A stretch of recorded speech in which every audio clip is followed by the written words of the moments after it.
अब हम करेंगे चैप्टर नंबर 13 का क्वेश्चन नंबर 3। आइए रीड करते हैं क्वेश्चन क्या है। क्वेश्चन आपसे कह रहा है find median of the following data. Data है आपका 19, 17, 25, 27, 18, 20 एंड 29। और ये क्वेश्चन हमसे पूछा गया था आरबीएसई ईयर 2025 में। ध्यान से रीड करें, क्वेश्चन क्या है। आपको डेटा दिया गया है और डेटा के लिए आपको क्या फाइंड करना है यहाँ पर, मीडियन। अब देखें, जो आपके चैप्टर नंबर 13 है उसमें जो भी आप 3 टर्म फाइंड करते हैं वो है आपकी मीन, मीडियन एंड मोड। सारों को ही निकालने के आपके डिफरेंट डिफरेंट मेथड्स हैं एंड डिफरेंट डिफरेंट फॉर्मूलाज है। तो यहाँ पे जो मोस्ट कॉमन डाउट है वो ये रहता है, हमें कैसे पता लगेगा हमें कौन से क्वेश्चन में कौन सा फॉर्मूला अप्लाई करना है।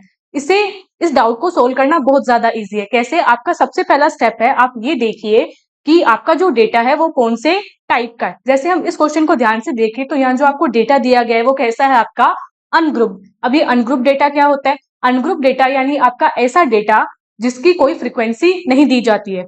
जैसे यहाँ दिया गया है, आपको सिंपली डेटा लिख के दे देंगे 19, 17, 25 जैसा यहाँ दिया गया है। अब हमें ये पता लग गया कि आपका डेटा कैसा है, अनग्रुप। हर एक टाइप के डेटा के लिए जो भी आपकी टर्म्स है like mean, median and mode, उन्हें फाइंड करने की पर्टिकुलर फॉर्मूलाज है। जैसे हमें यहाँ पता लगा है कि डेटा कैसा है, आपका अनग्रुप। अब देखते हैं कि जब डेटा आपका अनग्रुप्ड होगा तो आप मीडियन कैसे फाइंड करेंगे। अब जब डेटा आपका कैसा होता है, अनग्रुप्ड, तब मीडियन फाइंड करने के लिए जो आपका स्टेप फर्स्ट है वो ये होता है, आपको डेटा को सबसे पहले असेंडिंग ऑर्डर में सेट करना होता है। हमने बचपन में पढ़ा असेंडिंग ऑर्डर क्या होता है। असेंडिंग ऑर्डर यानी डेटा को आपको छोटे से लेके बड़े की तरफ क्या करना है, सेट करना है। यानी जो सबसे छोटी ऑब्जर्वेशन है वो सबसे पहले आएगी, जो सबसे बड़ी ऑब्जर्वेशन है वो सबसे लास्ट में लिखी जाएगी। तो चलिए सबसे पहले क्या करते हैं, डेटा को असेंडिंग ऑर्डर में सेट करते हैं।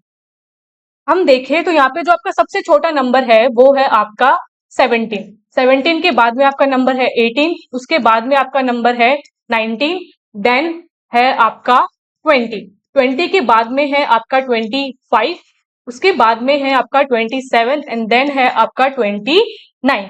तो हमारा स्टेप फर्स्ट क्या कंप्लीट होता है, क्या, डेटा को असेंडिंग ऑर्डर में सेट करना। फिर उसके बाद में आपका काम है, आप ये देखिए कि जो आपकी नंबर ऑफ ऑब्जर्वेशन यहाँ बन रही है वो इवन है या ओड है। तो चलिए चेक करते हैं, हम काउंट करते हैं ऑब्जर्वेशन 1, 2, 3, 4, 5, 6, 7।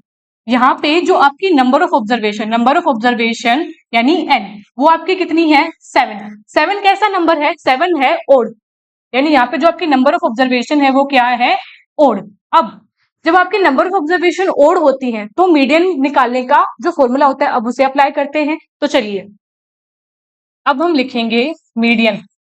जब आपकी नंबर ऑफ ऑब्जर्वेशन ओड होती हैं तब मीडियन को कैलकुलेट करने का जो आपका फॉर्मूला है वो है n+1/2th ऑब्जर्वेशन। आपका फॉर्मूला क्या है, n+1/2th ऑब्जर्वेशन। ये हो गया। अब बस हम क्या करेंगे, यहाँ पे n की वैल्यू पुट करेंगे।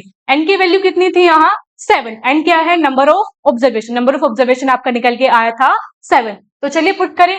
तो हमने पुट किया 7+1/2th ऑब्जर्वेशन। 7+1 आपका कितना होता है, 7+1 होता है आपका 8। 8 divided by 2 which will be 4। सो यानी हमारा जो मीडियन है वो क्या आएगा, वो आएगी आपकी 4th ऑब्जर्वेशन। अब हम देखते हैं कि जो हमने ऑब्जर्वेशन आपकी लिखी थी उसमें 4th नंबर पे कौन सी ऑब्जर्वेशन है। जो भी ऑब्जर्वेशन आपकी 4th नंबर पे वही क्या होगी इस क्वेश्चन के लिए, मीडियन। सो फाइनली हम लिखेंगे हमारा मीडियन। हम देख लेते हैं कि हमारी ऑब्जर्वेशन में 4th नंबर पे कौन सी है। ये फर्स्ट ऑब्जर्वेशन है, ये सेकंड ऑब्जर्वेशन है, ये थर्ड ऑब्जर्वेशन है और ये क्या है, हमारी 4th ऑब्जर्वेशन।